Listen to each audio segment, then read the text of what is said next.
Hello there, I'm Gordon Stevenson. I'm the music director and organist here at St Mary's Basilica in Phoenix, and we'd like to invite you to come and join us on a tour of our amazing instrument and maybe find out some of the secrets of this organ, such as, for example, why is the organ currently playing on its own when nobody's there?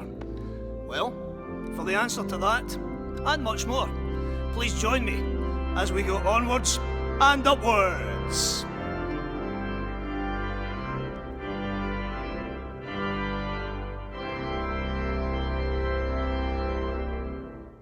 The cornerstone of St Mary's Basilica was laid in 1902, but it wasn't until 1915 that this upper part of the church was completed.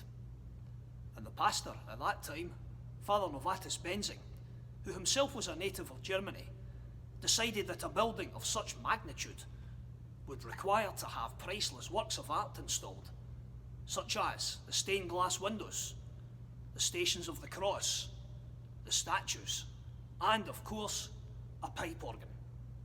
However, Europe was entering the terrible atrocity of the First World War, and so the plans for the pipe organ had to temporarily be laid aside. Eventually, in 1921, a pipe organ was installed, and that was built by the Este Organ Company. That organ had the distinction of being the first pipe organ to be installed in a church in Phoenix. And additionally, it was the first pipe organ in the area to have an electric blower to generate the wind supply, something which we will see in a moment or two. At 1,330 pipes and 22 ranks, or individual rows of pipes, that organ was just a little bit smaller than the present instrument, which sits at 26 ranks and 1,604 pipes. The Este organ continued to serve St Mary's faithfully over the next few decades. However, by the early 1980s, it was in such a state of disrepair that it was almost unplayable. Unfortunately, the Este Organ Company had gone out of business in the 1960s, and the organ here at St Mary's had not been maintained properly. It hadn't been tuned regularly, and parts that were needing replaced or restored had been neglected. For example, many of the pipes didn't speak properly, which means they didn't produce the sound that they're supposed to make. Some of them had been so badly damaged by dust over the years that they didn't make any sound at all. Also, the leather, which is so important in a pipe organ, was rotten. And it was also said that it wasn't uncommon for the organist to be playing something during a mass and take his hands off the keys to finish, and all the notes would stick and linger longer than they should in the air. So with all those problems, something had to be done. And the pastor at that time, Father Warren Rouse, who himself was actually an organist, decided that the best course of action would be to install an electric organ. And that wasn't a decision that they took lightly. They made that decision after consulting many organ builders, who all gave them the opinion that the Este organ wasn't worth repairing or salvaging. The costs of repairing it were way above what the congregation could afford and above the value of the Este organ. And so in 1984, an Allen digital organ was installed. And at the time, that was a state-of-the-art piece of equipment. What they did was they kept the facade pipes from the Este organ, and they put the speakers from the Allen organ behind. So to the average person who wasn't an organist coming into the basilica, they would hear it playing and just assume, looking at it, that it was a pipe organ, when in fact it was electric. An interesting piece of history is that the pipes from the old Este organ were taken out and dismantled by rank, and they were actually sold to other churches, not only in this area, but throughout the world. So there are parts of that organ that are still functioning in other churches and other organs, and so it's quite nice to think that St. Mary's organ still lives on in these other churches. So the Allen organ served the needs of the Basilica from the 1980s. However, electronics being as they are, they get dated very quickly, and technology changes very rapidly. And so by the 2000s, the Allen organ was again in a serious state of disrepair. Some of the parts that were required to repair it were no longer being produced by Allen, so they had to be sought elsewhere, which was costly. We decided in 2007 to form a committee to investigate the possibility of a new organ for the Basilica.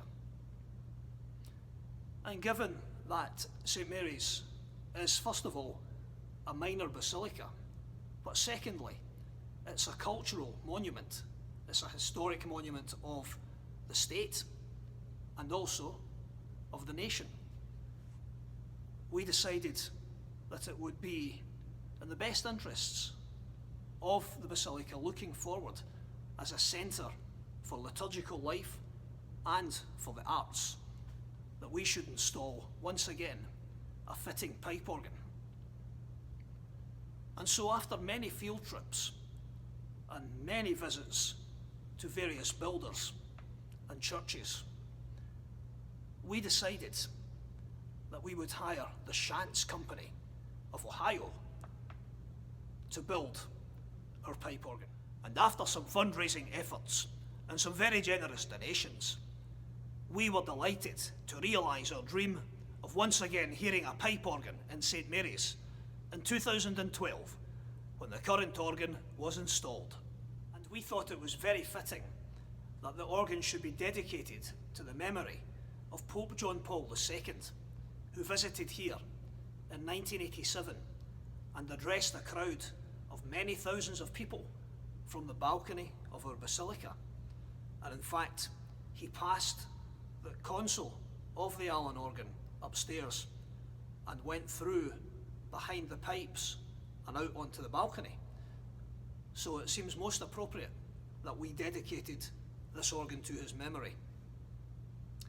When it was dedicated in 2012, he was actually Blessed John Paul II. And so when he was canonised in 2014, we actually had to change the plaque behind me here to read St. John Paul, as it had originally said Blessed John Paul II.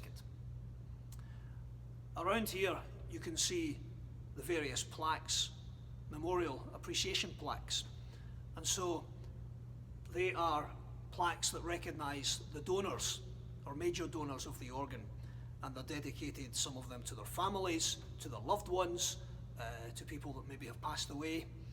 And so it's a nice thing for people to be able to see when they come in here and they hear the organ playing.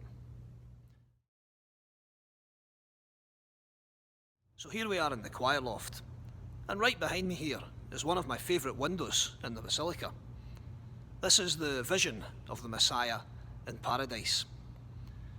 And basically, what's been symbolised here is Adam and Eve falling into sin in the Garden of Eden. And we can see the serpent is depicted in green, and he is twined around the tree of the knowledge of good and evil. But the story doesn't finish there, because the figure of Mary in the centre symbolises the redemption that's to come, because she's pregnant with Christ. And so basically it's saying that mankind, though sinning, finds redemption in the new Eve who brings forth the Christ into the world. We also see there the Holy Trinity, which is symbolised by the hand of God, and then the dove, and the fact that Mary is pregnant with Christ. So there's a lot of symbolism in that particular window. Anyway, back to matters in hand. So here is the organ itself. Well, actually, it's not really the organ itself. It's part of the organ. When we look at the pipework from downstairs, we can see that it's divided into two chambers or cases of pipework on both sides of the loft. Now, when you look at these pipes behind me here, you might think, well, those must be the pipes that make most of the sound in the organ.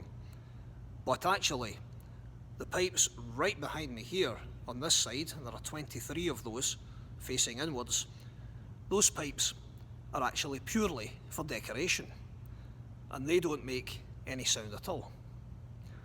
And the same thing goes for the other pipes on this side, of which there are also 23. They are purely there for decoration and symmetry. On the front of the facade, if we go around here, of these pipes,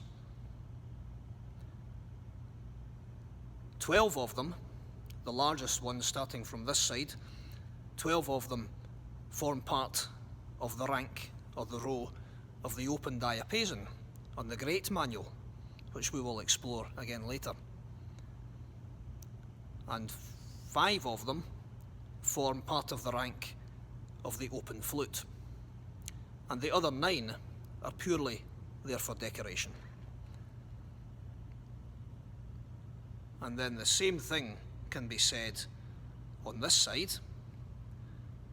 Of the large pipes you can see right on the front over here, we have 16 of them that are actually speaking, and those form part of the octave bass in the pedal division, and the other 9 are purely there for decoration. And so there we have the front of the organ as it's seen from the church. Now, the casework itself is actually original. So we decided when Shants were building this organ that we would keep the existing casework, which had never been dismantled from the old Este organ. All that Shants had to do was work a little bit on restoring some of that wood and making it a little more beautiful and durable. And so when we had the Este organ, as I mentioned already, we had some pipes on the front, some facade pipes, behind which were situated the speakers from the electronic organ. All those pipes were taken out, and these facade pipes, both the decorative ones and the ones that make sound, were installed brand new by Shants. And they're very beautiful to look at. And an interesting point is that they're not actually quite symmetrical, even though they look that way from down below, because on one side, the side here, there's actually one more pipe than there is on the other side. One has 26 on the front, and the other side, over here, only has 25. So, not exactly symmetrical, but not really something that the eye would pick up when you're looking up here from down below. So what exactly is the pipe organ? As I said, some people, when you ask them to think of a pipe organ, the first thing they think of are the pipes. Other people, when you mention a pipe organ to them, the first thing they will think of are the keyboards, all the stops, and maybe the pedals. Well, of course, both are correct. They both form an important part of the organ. However, there's also a third part, and without that third part, the pipe organ wouldn't function at all. And that is the wind supply. Because essentially, the pipe organ is a wind instrument, and it requires wind or air blowing through the pipes for them to make a sound. And so the next question we must ask is, how is that wind actually generated? Well, before the advent of electricity, there were several ways of doing this. Historically, some of the most ancient organs were actually powered by water to produce that wind supply. And then, by far the most common, was the use of the hand pump or the foot pump. And so, whenever the organist wanted to play, men, or sometimes boys, would pump those bellows either by hand, if they were hand bellows, or by feet. And some of those organs can still be seen and heard today. However, with the advent of electricity, things changed for the organ. And so that meant that now electricity could be used to generate the wind supply, which also meant that it could be kept more stable. And so that's what we have here in St Mary's Basilica. We are going to go into this room behind me here, which is the blower room and also the entranceway to the balcony and the tower, where our electric blower operates from. And so here we are in the blower room itself, and right beside me here we have this apparatus which contains within it an electrically driven turbine to create the wind supply for our pipe organ.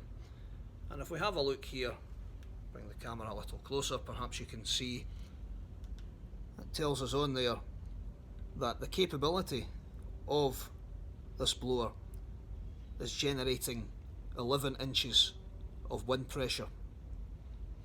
Wind pressure is measured, if you're interested, by the use of a water manometer, and that's a different story. Actually, all the pipes on this organ are voiced on 4 inches of wind pressure, so what is actually generated here at 11 inches of static air is obviously a lot higher than what's required to voice the pipes. And there are many reasons for that, including the fact that the air not only has to travel into the chamber directly behind us, but it also has to travel right under the choir risers and through to the chamber on the other side of the loft as well, on the west side. It also has to operate what we call the swell shades, or the louvers, which are the shades that you can see behind the facade pipes, which will open and close as the organist uses the foot pedal on the organ to do that, and that can adjust the expression and the dynamics and the volume of what you can hear in the room. We'll explain a little bit about that later. But while we're here, and before we go inside the chamber, let's take a wee look upstairs and see the papal balcony. It's actually quite hard to believe that a pope and even a saint walked through this room back in 1987. And I do hope that it was certainly maybe dusted a wee bit better than what it is at the moment. You can see it's fairly dusty around here. So we'll travel up here, and this brings us to this door here, which when we open it, we're on the papal balcony of St Mary's Basilica.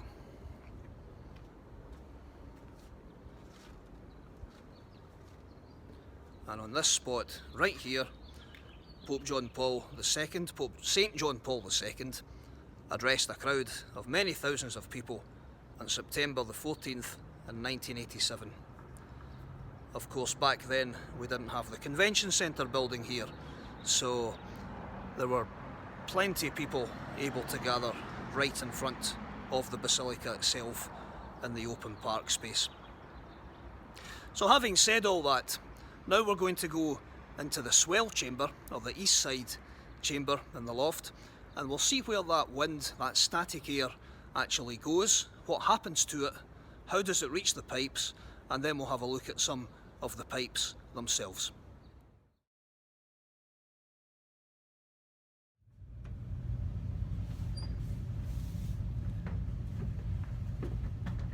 Okay, so here we are within the swell division chamber of the organ, and this is located on the east side of the choir loft. You'll notice this door behind me here into the chamber.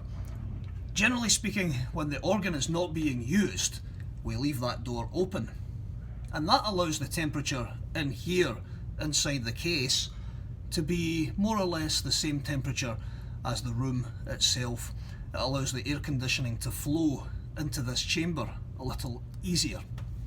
Also, it's very important that we leave the swell shades, the shutters that we mentioned earlier, those louvers, that we leave those open when we're finished playing the organ for the same reason, so that the air can flow in and out of here. Otherwise, what would happen would be that the pipes on the facade would be at a different temperature to the pipework, most of the pipework in the organ, which is enclosed in the two cases.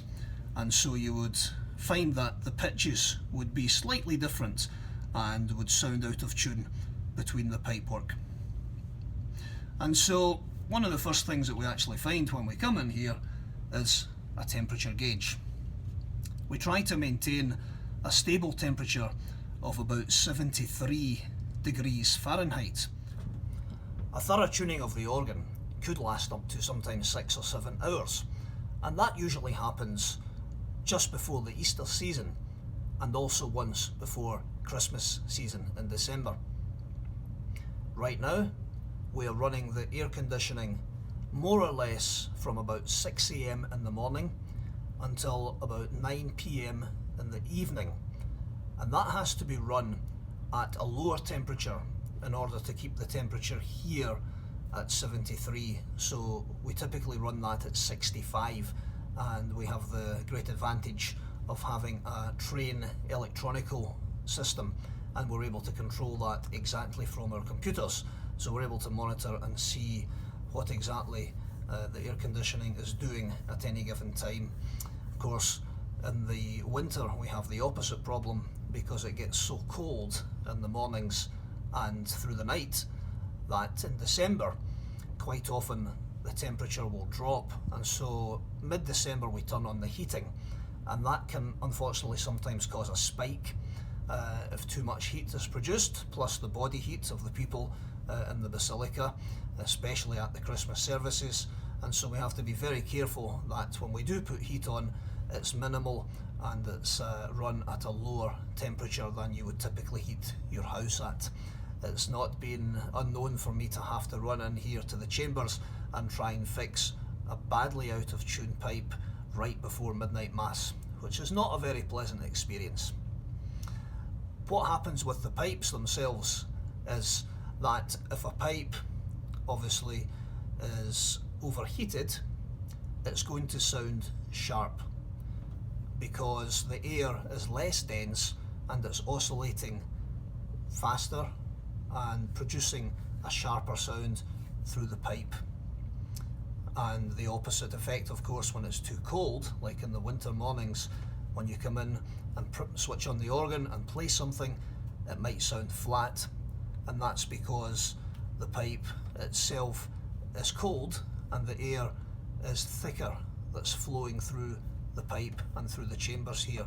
So we have to be very careful to try and regulate, as I say, the temperature at 73 Fahrenheit as best as we can, as difficult as that can be. The other big challenge that we have here with the particular type of heat that we have in Arizona, of course, is the fact that, as they say, it's a dry heat, and a dry heat can cause a lot of problems for the materials within the organ, not only for the tuning itself but also for the materials. And so, for example, the wooden pipes, some of them are really large and they produce a more fundamental type sound. Those can crack. The wood, of course, will contract depending on the temperature, and so that has to be closely monitored as well. There's other areas where wood are used, of course, in the wind lines. Some of the wind trunks, you'll see lots of wood around there. The bellows, the case itself, of course, and even within the bellows and around the valves in the wind chests, there's a large quantity of other surfaces and materials that are used, such as leather, there's rubber, cloth, different things, and so wear and tear of that in a very dry climate such as ours is really quite common, and so we have to try and address that as best we can. Typically in a pipe organ, the leathers in an electro-pneumatic organ would have to be changed and upgraded every 40 or 50 years, but especially in our climate that may have to be done a little sooner than that. What we do to try and help with this situation is to have a humidifier, of course, to create some humidity, and that's very important as well, as I say, to maintaining the overall balance and stability of the organ. So having said all that, let's go a little further into this chamber and actually see where that wind that we saw earlier, that static air, where that actually goes. Okay, so we're now at the rear of the swell chamber, and you'll see in front of me the two pipes that we saw earlier. You can see here we have this open-ended pipe, and that's actually the air intake for the blower. That's where the air is going in, and as I said, that has to be at the same temperature, or should be at the same temperature as the room itself, rather than being taken from elsewhere. Some places it has to be taken from elsewhere where the temperature may be warmer or colder, and so much better that it comes from in here in the chamber itself. The other pipe here is the wind line, which is coming from the blower, and as you can see, it's absolutely airtight, completely sealed, and this wind line is running here, and then we come to this mysterious looking case-like contraption. As you can see, it's fitted with springs, and this, as you'll be able to see, is a reservoir. This is basically the foundational reservoir. Everything has to pass through here first, and what's happening with the reservoir is that it's taking the air, the static air, and it's taking that wind and bringing it to the correct pressure. And as you can see here, the required pressure, as I mentioned, is 4 inches of wind pressure. And you also see it says here swell pedal, and the reason for that is, if we look to the back of this reservoir, you can see there the wind trunk, which is coming out, and it's going up here into what we call the wind chest, and that wind chest there, those are the lower octave, the first 12 pipes of the bassoon. And then as we go over here, you can see from the other side of it there are 2 pipes that are emanating as well, and one of those on the left hand side is again another wind trunk, which is taken to the wind chest that we can see before us. And on those wind chests we can see here a row of 12 very large and rather sturdy looking pipes. These pipes form the double trumpet, which is played from the pedal, hence why we saw that the reservoir here says swell pedal.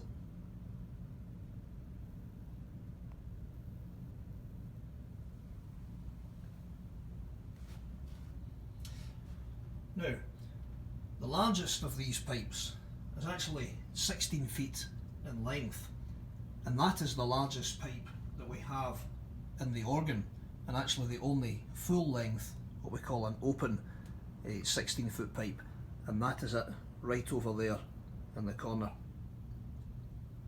Let's see if we can go through here and just give you an idea of the dimensions and the height of these massive pipes. There you go, you can see the tops of them right about there.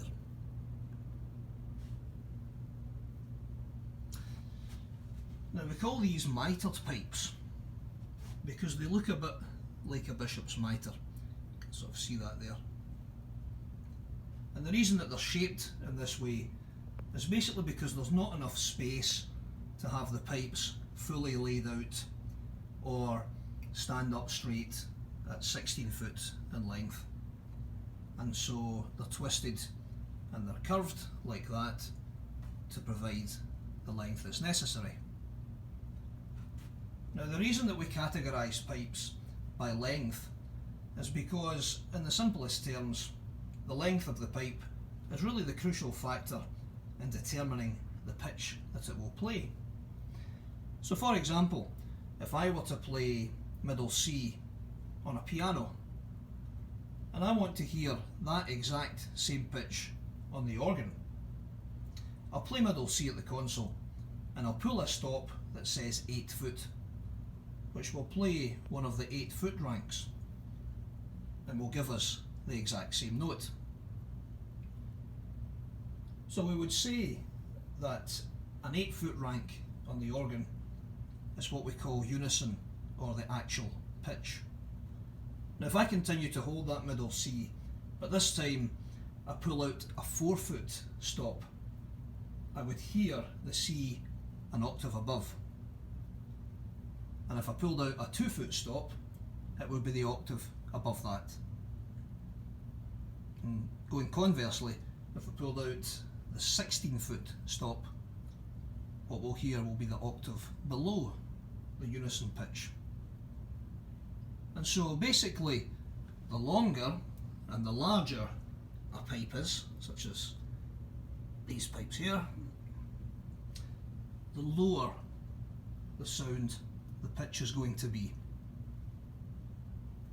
And the reverse is true, that the shorter and smaller a pipe is going to be, then the higher the pitch will sound. So don't be confused and think that every single pipe in that rank would be 16 foot, because then they would all be producing the same pitch more or less.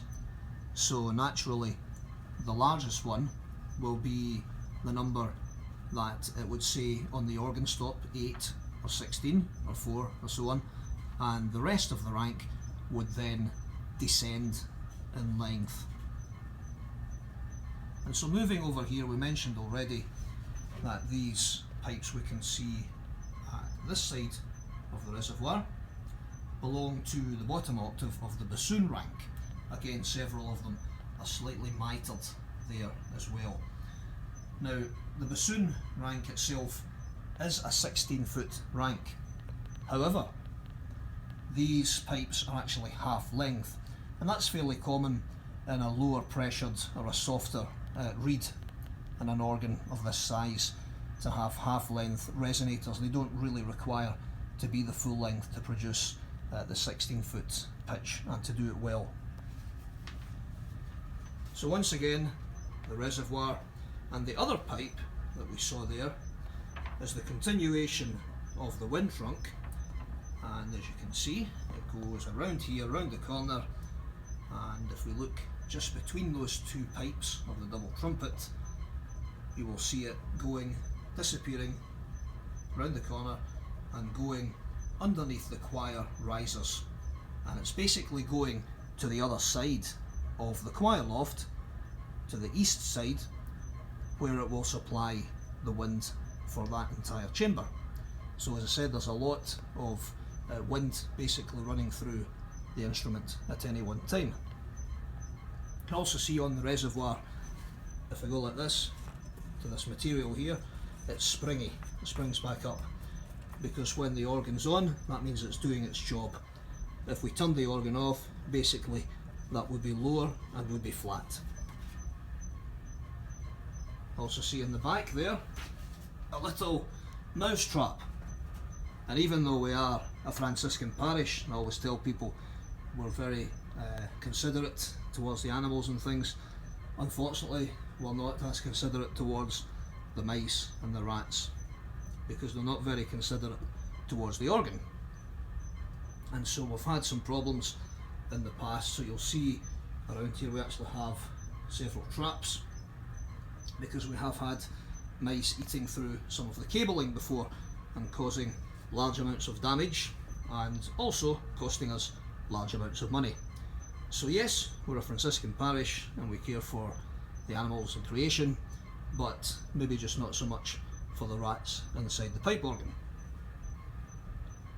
And then if we look right above us here, we're actually underneath one of the wind chests for the swell manual. Directly above us we can see what are called the concussion bellows. You can see there, you can see the bellows themselves, and then we have the spring. And the function of that is basically the same as a capacitor in an electrical circuit. It's there to prevent any sudden spikes or changes. And so if the wind pressure were to fall or change or anything dramatic to happen, these bellows would kick in to try and prevent any discernible change in the wind pressure and obviously in the notes that are being played. So that's the concussion bellows, and you'll see more of those basically attached to each of the wind chests. You can see one here attached to the wind chest of the double trumpet right underneath here.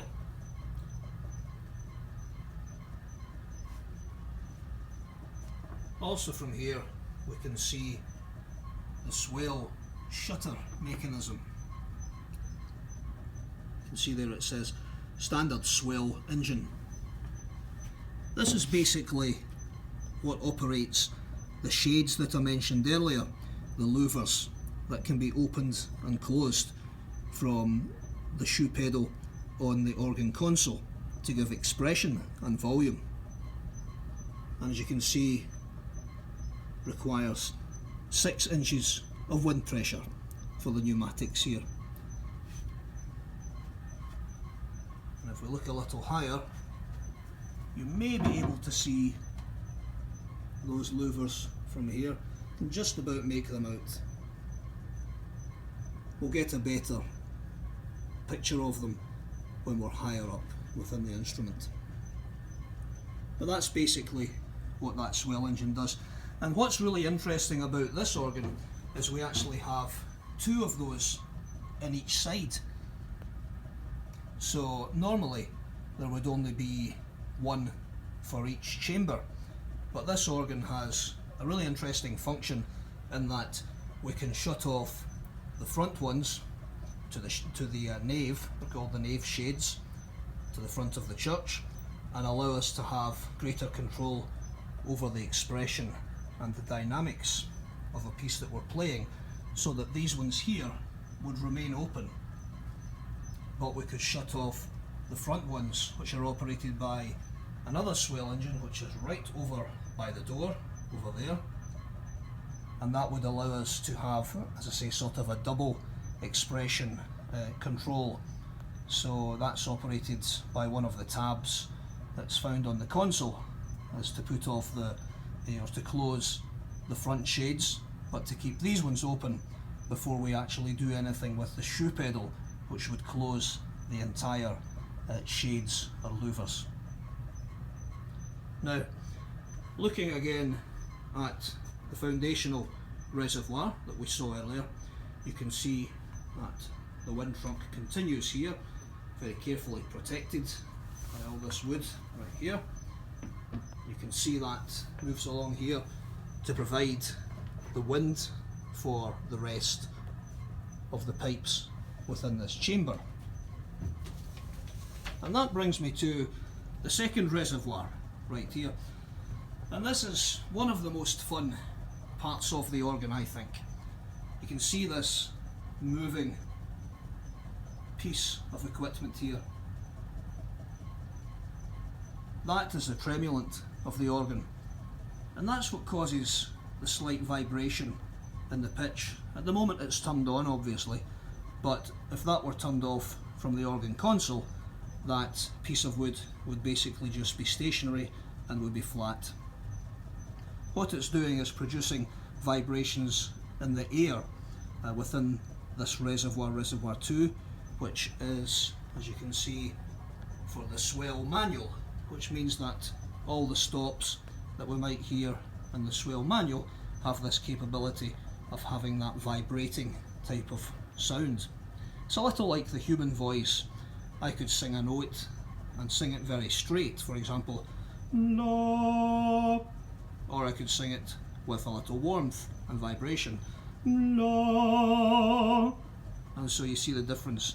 So we might use that to give some colour, and we'll explain that in more detail a little later when we actually get round to the organ console itself.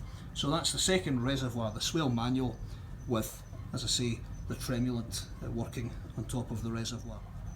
And once again we can see a set of concussion bellows here, which are mounted below one of the swell manual wind chests right above us here, on which we can see a number of ranks or rows of pipes. You can also see the swell shades pretty clearly there, the louvers.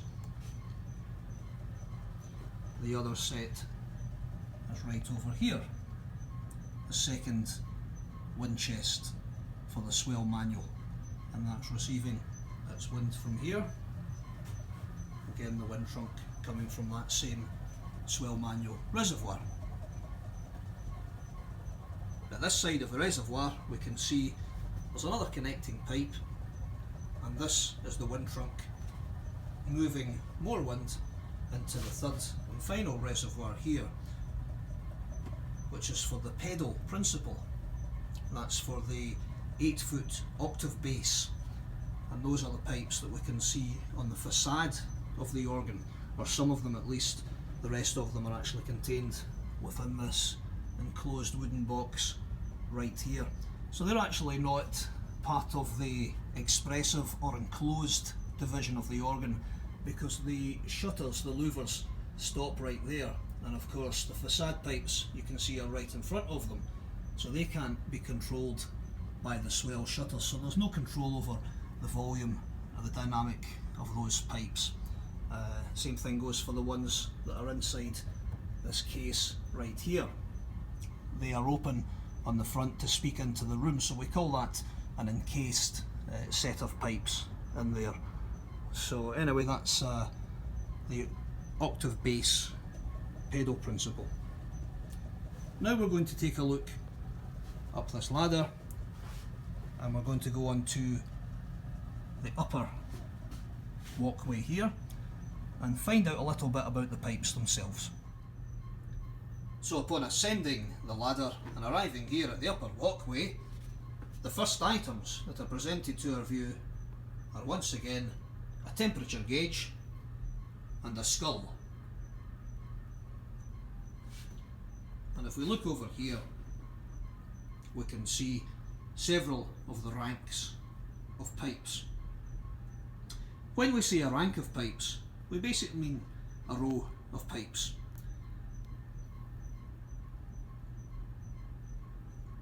And those pipes within a rank basically correspond to every note on the keyboard or the pedals, as the case may be.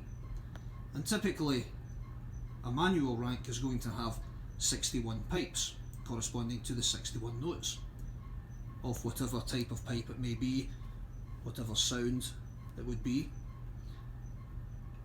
And pedal ranks typically will have 32 pipes, as there are 32 notes on a standard pedal board. Now, having said that, there are a few exceptions, and this organ has several of them, so we'll come to that in a second.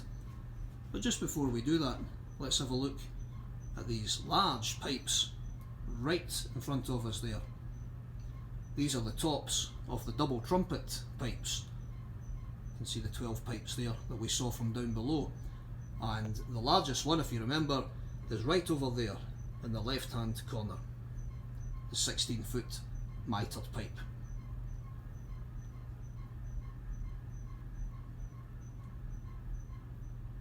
So looking at these pipes before us, you'll notice that they're symmetrical. They form what we call a V formation, which means that we have large pipes right here on both sides, the outer ends, so we have the low sounds there, and then we have the smaller pipes, so the really high pitches in the centre, so forming a curve, a V formation.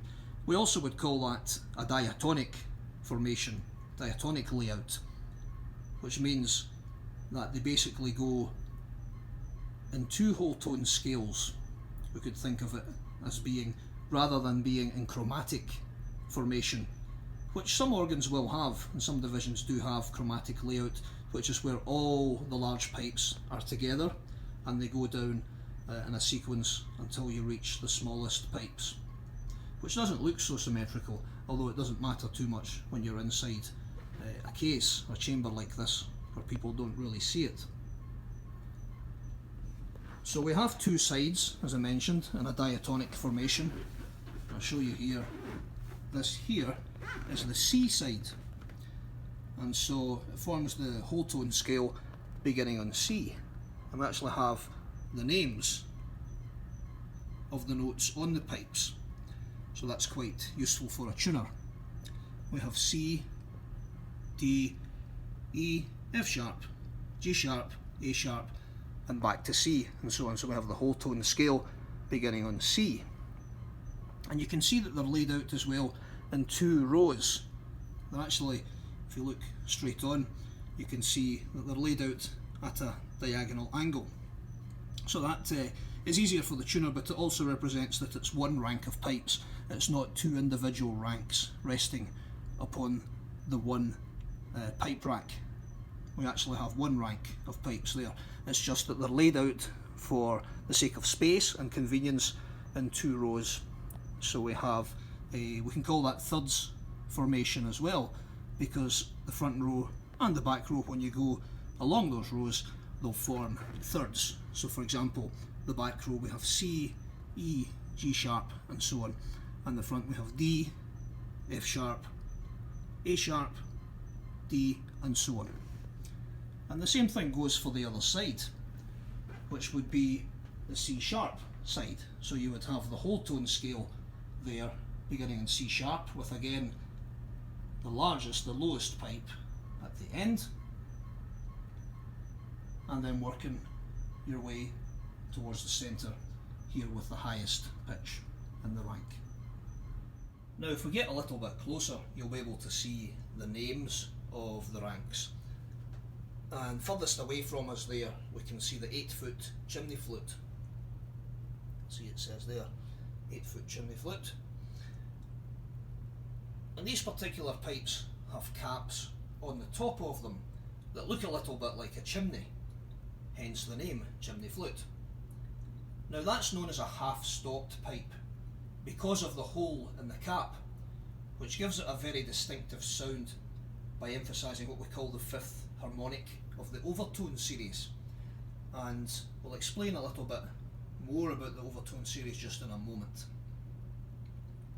Now you can see, as I said, that it's an 8-foot rank of pipes, and as we've already stated, that means that the largest pipe in this rank should in fact be a full length 8-foot pipe. And it also says, if we look really closely, it says 13 to 61, which really puts the question to us, where are 1 to 12 in this rank? Well, if we look over here, right to the back, you can see those large pipes that are covered with some felt. That there is the first pipe in the rank right at the back of the chimney flute. So there are pipes 1 to 12. They're laid out along the side there, basically as a matter of convenience, as there is very limited space here. However, that largest pipe that's at the back there, you can't really see too well here, but if we try and look here, you can see, sort of see the rack there, piece of wood you can see. That is the height, the base height there of basically that wood, and so you can see that the pipes for that chest are resting on that. And so if we just go right along here, that will then tell us that the largest pipe, the first pipe in the rank, cannot possibly be 8 foot because it's not mitred, and as I say, that's the entire height of it. So basically it's a 4-foot pipe in length, and that, as I say, is the largest pipe in that rank. Now, the reason for that is because a stopped pipe will actually produce a pitch that's an octave lower than an open pipe of the same length. So what's happening is that the stopper, the caps, which are covering the pipe, have the effect basically of making the air in the body, which is the upper part of the pipe, travel twice as far. So in effect it's really doubling the length of the pipe. And these pipes are tuned by lowering or raising the chimney caps on top.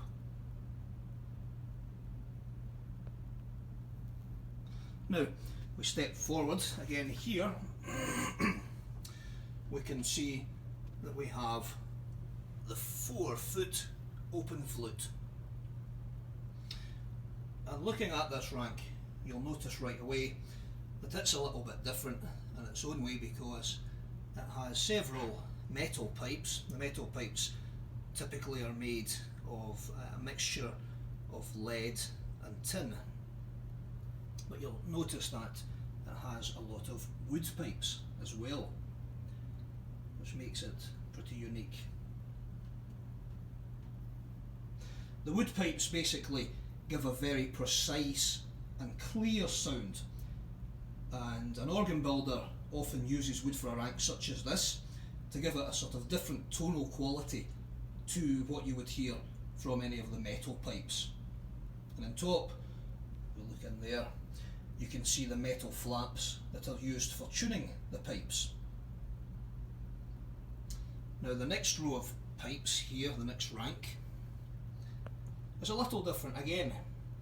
In fact, it's very different, because this one says 2 2/3 Nazad.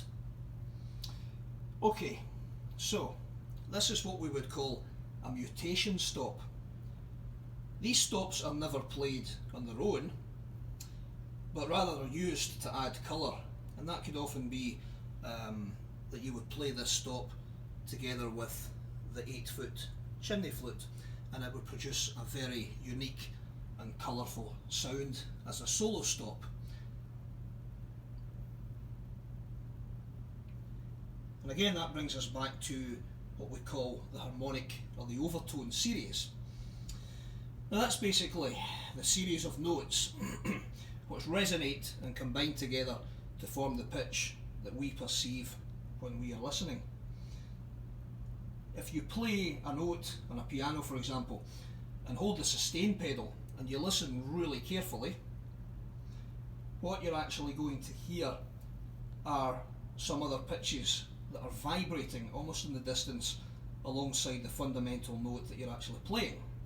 So if you were to pull this Nazad stop on the organ and you play, for example, a middle C, what you're going to hear is not in fact a C.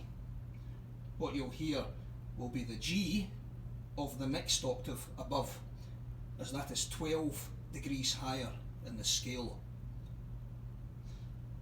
And so the largest pipe on a 2 2/3 rank like this is going to be, surprise surprise, 2 feet and 2/3. So there we have a mutation rank. In front of that we have much simpler rank, and that's the 2-foot octave, or octavine as it's called here. And in front of that we have, wow, another mutation stop. And this time we can see that it's labelled 1 3/5, the tierce. So the largest pipe in this rank is going to be 1 foot and 3/5. Now a tierce simply means 17th, because the note that sounds again when you play the fundamental note on the organ is going to be 17 scale steps higher than that particular pitch that you're playing. So again, if we take the example of middle C, what you will actually hear will be the E 2 octaves above, which is the fifth harmonic, and we would call that a third sounding rank, as an E is a third above C. Top of these pipes, you can see, if we zoom in, the tuning slides that are used to lengthen or shorten the pipe as necessary to produce the correct pitch. There are the slides. Now the final rank on this wind chest here, closest to me, is the 16-foot bassoon. And you'll see again that this one begins at pipe number 13, and that again is because, for reasons of a very limited constrained space here, we have those first 12 pipes over here. So I actually should go from this end, from the largest bassoon pipe, right there in front of the chimney flute over there. You can see that they have caps on them as well. And so that's notes 1 to 12 of the bassoon rank. However, the big question though here is, why does it go to 73? We've already established that there are 61 keys on the manual keyboards. Well, the reason for that is that this rank is what we would call a unified or a unit rank. If we were to go to the organ console, we'll find there a stop that says oboe 8 foot, and I'll demonstrate that very shortly. Now, you can search in vain all throughout this chamber. You can look here on this wind chest, and you can look over here on the other swell manual wind chest, and you're not going to find an 8-foot oboe. That's because 16-foot bassoon rank here also extends to form that 8-foot oboe rank, which doesn't exist. So basically, the 16-foot bassoon, as I say, has been extended an octave higher, which gives us a total of 73 pipes. Therefore it provides an 8-foot oboe. And so you can only play notes 1 to 61 of the 16-foot bassoon, but if you were to pull the 8-foot oboe stop, it will start at note number 13 and finish at 73. So that 8-foot oboe would in fact be all the pipes that we see contained within this wind chest right here, excluding the first 12 which are over against the wall. We also can call this a duplexed rank, which means that it can be played from two different divisions. It's able to be played in its entirety on the swell manual, and it's also equally able to be played from the pedal, although you're only going to be able to play pipes number 1 to 32 on the pedals themselves, as there are only 32 notes on a standard pedal board. So there we have the principle of extension, unification and duplexing. And there are several instances of unification and duplexing to be found within the ranks in this organ. And that's purely because we have very limited space within both chambers in the organ. And so rather than have a straight rank of an 8-foot oboe, it's much easier and much more practical for us to have a unified rank here with the 16-foot bassoon, which is also duplexed, as I said, between the swell manual and the pedal division.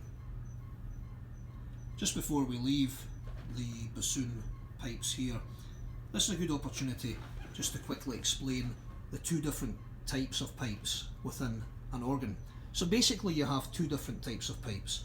You have the types that we've seen already, for example the chimney flutes, you have the open flutes, the wooden ones, you have the mutation stops.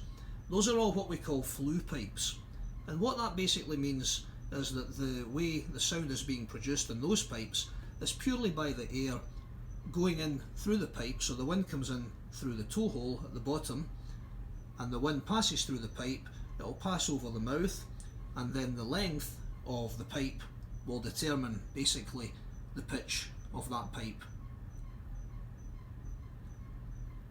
Now the other type of pipe that we have is the bassoon, for example, itself, or the trumpet, and that is a reed pipe.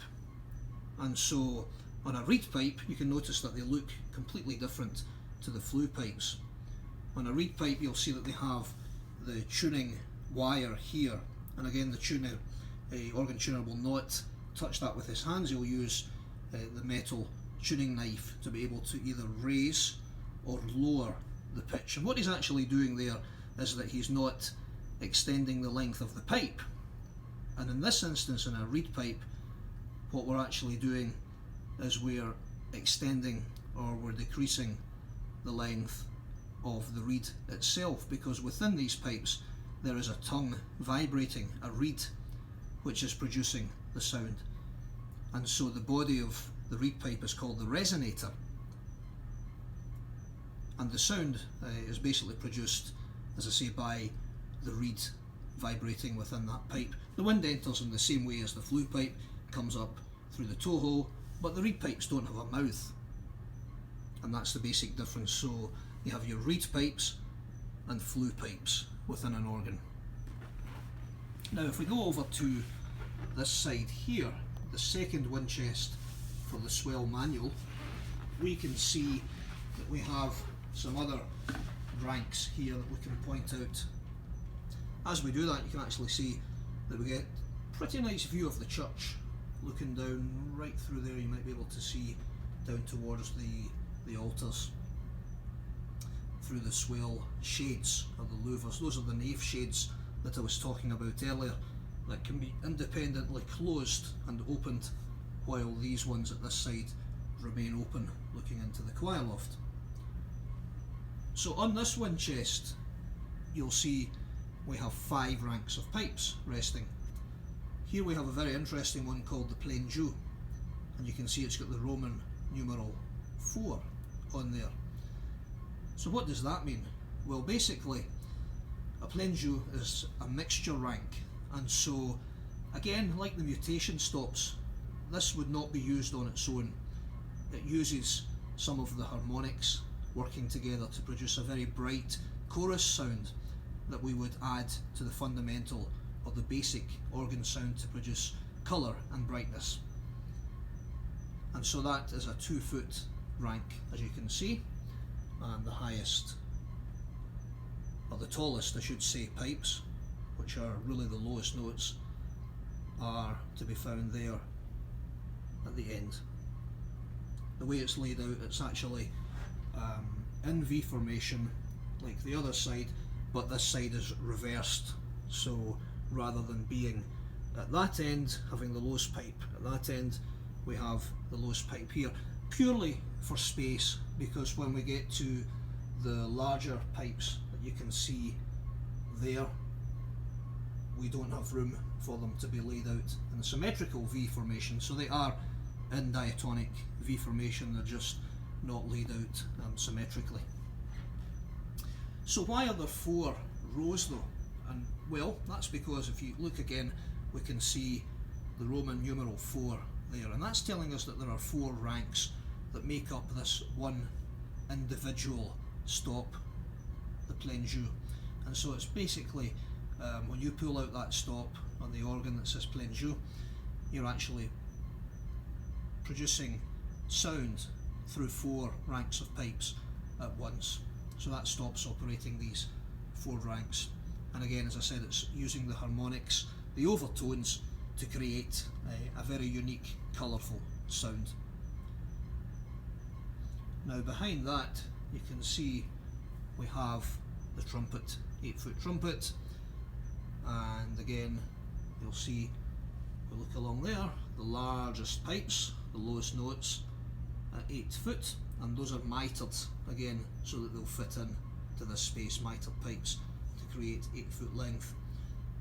The double trumpet that we saw earlier, notes 1 to 12, which is played purely on the pedal, is basically an extension from the trumpet rank, and so when you play double trumpet on the pedal, you'll get the real 1 to 12 over here, the 16 feet pipes. You'll get that as your first octave, and then it will borrow from the trumpet rank here to produce the rest of the notes on the pedal, as far as they will go, up until 32 notes, 32 pipes. So again we see principle of unification. And then behind that you have one of the string pipes, which is the Vox Celeste, which is a very pleasant sound. It's tuned to sound slightly off tune on its own, but when it's coupled with the solicional, which is right over there at the front, the 8-foot solicional, when they are coupled together they produce a lovely stringy, kind of a dreamy effect. You can see the tuning slides on those pipes again as well. And those pipes, being that they are of the string family, are a little thinner, and that just gives them their kind of unique tones that you'll hear. So those are string pipes, the solicional that I mentioned right over at the front, and the Vox Celeste right there. In between those, sandwiched in between, we have the 4-foot principle. Again, one of the basic sounds of the organ at 4 foot, hiding in there.